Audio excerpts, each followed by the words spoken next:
ফুলকপির ডাঁটার চচ্চড়ি করার জন্য এখানে ডাঁটাটাকে আমি ভালো করে ধুয়ে পরিষ্কার করে নেব আর কেটে নেব।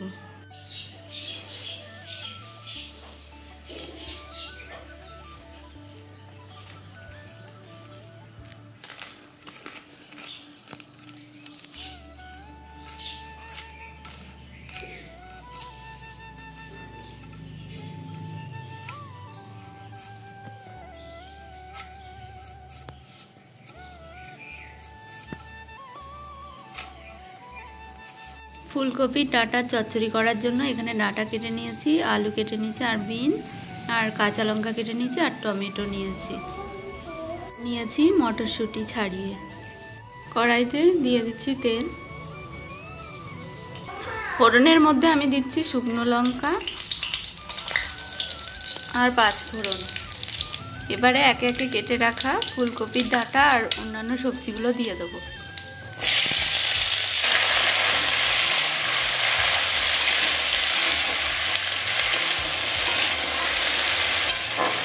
এখন দিয়ে দিচ্ছি স্বাদ মতো লবণ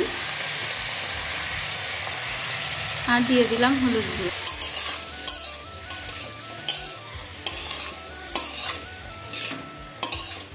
মটরশুঁটিটা আমি কিছুক্ষণ পরে দেব।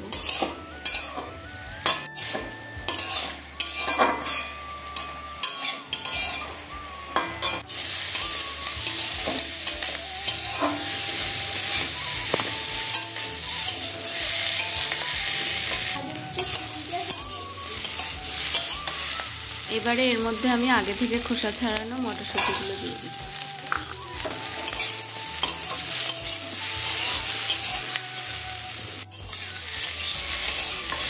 এবারে এই ফুলকপি ডাঁটার মধ্যে আমি জল দিই।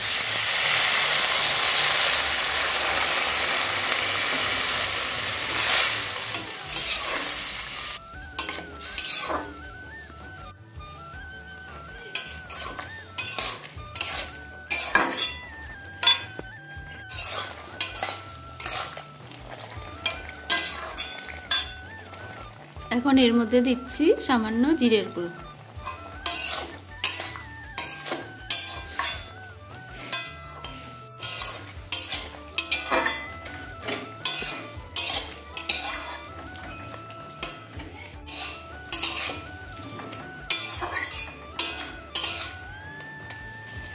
এখন এই ফুলকপির ডাঁটার মধ্যে আমি সামান্য পরিমাণ চিনি দিয়ে দিচ্ছি।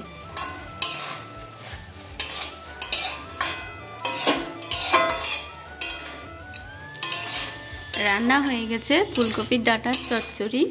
এখন এটা আমি নামিয়ে নেব।